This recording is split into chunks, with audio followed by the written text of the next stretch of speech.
За энд нэг асуудал байгаа. Өнөөдөр бидний яриа бол одоо маш ажил хэрэгжих юм байдалтай болж байна. Одоо спортын хамгийн толгой байгууллагын удирдлага солигдсон. Тэгээ спортын салбарт маш их хийх юм байгаа. За Монгол Улсын ерөнхий сайдын дэргэд биеийн тамирын спортын тохируулагч агентлаг, биеийн тамирын спортын улсын хороо байгуулагчлаа. Ингээд хоёр талд заримдаа нийлээд ингээд олон асуудлууд яригдчихл байна л да. Тэгээд өнөөдөр нэг өмч хөрөнгөтэй холбоотой нэг энэ шүүхийн тогтоолыг би бас гардуулчих гэж бодож байна. Тэгээд бас та бүхэн ажил аваад удаагүй учраас бас мэдэхгүй байж болох юм. Энэ 2014 оны 1 сарын 7-ны 27-ны өдөр гарсан дүүргийн эрүүгийн хэргийн анхан шатны 2 дугаар шүүхийн ийм шийдэх тогтоол байна. Энэний одоо 10 дугаар зөвлөл дээр нэг ийм заалтаа би уншаад өгч. Нийслэлийн засаг даргын 2008 оны 8 дугаар сарын 25-ны өдрийн 379 дугаар захирамжийн хан уул дүүргийн 1-р хорооны нутаг дэвсгэрт орших үндэсний олимпийн хорооны эзэмшлийн газраас 30-ыг харьцах нь 20 м-ийн харьцаатай газрыг нийслэл өргөө компани нэрээр шилжүүлсэн холбогдох заалтыг хүчингү болгож тэгээд 3600 м2 газрыг Монголын үндэсний олимпийн хороонд шилжүүлсэхгүй гэдэг. Энэ би одоо шүүхийн тогтоолыг яагаад гардуулж ийн гэвэл 3600 м2. Тэгэхээр нийслэл өргөө гэдэг компанид алдсан байсан энэ газрын одоо олимпийн аврах хөтөлбөрийнхэн одоо авилгатай тэмцэх газар өгөөд явж байгаад одоо эргүүлж өгсөн юм аа. Тэгэхээр энэ газар маань одоо яг байна уу байхгүй байна уу? Хэрвээ байхгүй бол энэ газар эргүүлж олж авах хэрэгтэй байна. Байвал одоо баталгаажуулаад авах хэрэгтэй байна гэдэг энэ юу бас баярлалаа. Газартай болж байгаа. Тэгээд яг газрын ер нь бол 3600 энэ 10 дугаар байдлаар олимпийн ороо маань 3000 бас 600 м2 газар дээр байгаа юм байшин маань. Тэгэхээр одоо энэ хойдол байх шүү. Энэ одоо яг энийг сүүл би одоо энэ хуучин 2009 онд юм байсан. Энэ асуудлыг бас нэг зэгцлээд явуучвал их зүгээр байна. Энэ анхнаасаа ингээд тодорхой байвал амар юм аа. Тий, энд одоо бид нар нууж авах юм юу байх вэ? Тэгээд дараагийн бас нэг газар байшинтай холбоотой баг бүгдээрээ л мэдчихэж байгаа бах. Энэ 2008 оны 1 сарын 4-ний өдөр хаан банкнаас одоо Захира компани захирал мөнгө тогоо гэдэг. Одоо үндэсний олимпийн хорооны ерөнхийлөгчөөр ажиллаж исэн Загцрунгаан одоо гэр бүлийн хүн байгаа. Тэгээд энэ жижиг дундын үйлдвэрийг хөгжүүлэх болон байгаль орчныг хамгаалах 2 үе шаттай юм хөвгч хүүтэй төслийг хэрэгжүүлээд тэгээд 588 сая төгрөгийн одоо зээл аваад тэгээд 75 дугаартай энэ барьцааны зээл аваад тэгээд 1890 м2 тамирчны одоо нөхөн сэргээх төвийн зориулалттай талбай өгье. Энэ байрыг бол одоо ингээд үндэсний олимпийн хорооны нэрээр барьсан. За өнөөдөр бол наран цэцэг гэдэг хувийн нэрээр шүүхийн одоо юм дээр нь байж байгаа л да тогтооцсон байгаа. Ингээ бэлгэлийн гэрээ гэдэг ямар нэг тооцоогүй санал гомдол байхгүй гэдэг ингээ явцсан байгаа юм. Тэгээ одоо өөжмэд гэдэг имлэг хаягтай болцсон ингээд яваад байдаг. Энэ асуудал дээр бас та бүхэн анхаарлаа хандуулаач гэж бас хэлмээр байгаа. Энэ бол ганцхан одоо би зүгээр спортын сэтгүүлч хүний хавьд энийг гаргаж тавьж одоо шинэ өдөрлөгт өгөхгүй болохгүй байгаамаа. Энэ одоо ингээд ийм байр байсан. Тамирчны нөхөн сэргээгтэй. Энэ ч одоо манай шигшээгийн байрлж ирсэн өөрөө бас байрлж ирсэн байхаа тий нэг хэсэг тий 8 онд гэдэг үг хэлчихий та тий энийг бас судлаагүй биш судалсан би энийг олон хүмүүс ингэж ярьдаг за өөжмэд гэдэг имлэг гэхээр бүгдээрээ мэдчихэж байгаа манай Бадруугны одоо имлэг Бадрууган спортынхоо имлэгийг автсан дээрээс нь одоо ямар булхай гараад автсан гэж ярьдаг л да. Тэгээ бас тэгж харагдах магадaltaй. Би ч хүртэл одоо хараад тэгж боддог. Тэгээ энэ дээр бол миний хувьд бол бас 2 олимпийн авраг хүн би ингэж ухаж эсрэг талаас нь ярих нь бол их утгагүй зүйл болов гэж совестийнхаа хувьд. За энийг би асууж тодруулах хүмүүсээс нь тодруулж үтсэн. За энийг цаг зургийн дарга анх барихтаа бол ингээд янз бүрийн байдлаар барьсан. За мэдээж газар нь бол олимпийн хорооны газар баг л та. Тэгэхээр би энэ дэр нэг энэ талаар маш олон жил бас шалгасан. Авилгатай тэмцэх газар 3-4 жил шалгаад ингээд үнэлтээр нь гарсан юм шиг байгаа. Ерөнхийдөө. Тэгэхээр би бол одоо яах вэ гэхээр энэ талын асуудлыг тэр хууль хүчнийх нь байгууллага шалгаад ингээд юмнууд нь өнгөрөөд ингээд дууссан юмыг би одоо эргэж харж энийг ингэж илүү лож хүний муу үзэж байгаа юм шиг гэхээсээ илүү уршаага харж л явъя л гэсэн бодолтой л байж л та.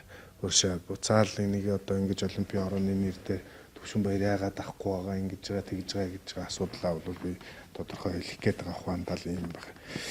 Цаашаа уршаа харсан ажлуудаа уршин одоо өшөө цаашаа яах вэ? Энэ спортыг Монголын спортыг яаж хөгжүүлэх, яаж явах уу гэдэг асуудлаа л уршаа харж явъя. Өнгөрсөн лугаа хараад яах юм гэсэн бодолтой. Тэгж хариултсан баярлалаа тий. Төрөүний газрыг бол заавал тодруулаад тэр хэрвээ газар байвал одоо их сайн байна тийм ээ. Тий. Одоо шийдвэр гараад удаж байгаа шүү дээ. Хариуцж нэг хөөцөлд нөгөө. Шүгэ шийдвэр гарсан байна. Маш олон жилийн процесс л яваад байгаа юм. Тэгээ яг нэг бас нэг алдаатай гэх юм уу одоо зүйл хийсэн заагаад даргын нэг алдаатай буруу зүйл хийсэн юу нэхээр Олимпийн ороо маш том газартай байсан юм байна. 33 мянга л 33 мянга метр квадрат газартай байсан юм байна тойроод. Тэгээ өнөөдрийн байдлаар кадастр дээр 3600 байдаг. Тэгэхээр заагаад дарга энэ газруудын холбоодод нь шилжүүлээд өгсөн юм бэл холбоодод нь хуваагаад. Тэгээд нөгөө холбоодуудын маань ерөнхийлөгч нар янз янзын хүмүүс солигдсон сонгогдож яадаг. Холбоодууд маань инээ тэрэ зохицуулалт наашин цааш нь зарчаад нэг ерөнхийлөгчний хувцас асуудлууд бас байгаад байгаа шиг байна. Тэгээд холбоодууд нь нөгөө шүүхтэд л яваад идэг. Энэ тэр өмнөх ерөнхийлөгч маань тэгсэн тэгж байж байгаад ингээд зарцсан инээ тэрэ гэд. Одоо энэ хойдлын энэ маргаантай байгаад идэх газар чи юу вэ энэ хойдлын? Энэ хаана хэний нэр дээр байгаа үлээг асууж байсан. Бейсбол үү? Бейсбол. Бейсболынх бас маргаантай юм уу? Бас маргаантай хоёр холбоотой байна. Тэгээ энэ асуудлуудыг бас та одоо спортын зүтгэлтэн сэтгүүлчин энэ асуудлуудыг бас холбоодуудтай нэрж тодорхой болгож энийг бас спортын шугамар чиг шугамар байлгах талыг бас танаас сурвалжлаад зөв үнэн зөв энэ гаргаас хай гэж бас давхруулъя. бид нар бас ер нь ажиллаа л хийн тийм ээ. Тэгээ ажиллаа ярих нь чухал. Гэхдээ энэ спорт тамирчдын зориулттай газруудыг хүн авч одоо байшин сав бариад ашиг болгох нь бол бид бүхний хувьд бол байж боломгүй зүйл. Ялангуяа одоо би тамирчдынхаа байна спортынхаа төлөө бол хингуйч байсан одоо ийм үйлдэлийг хийх нь бол буруу гэж бодож байгаа. За ОЖМ-ийн хувьд бол энэ Бадрууган энэ эмнэлгийг энэ тудалдаж авцсан л одоо буруутан болчиход байгаа болохоос яг үнэндээ бас хөрөнгө мөнгөөр худалдаад авцсан л асуудал юм билээ л дээ. Гэхдээ тэр нь нийтэд муухай харагдаад байдаг.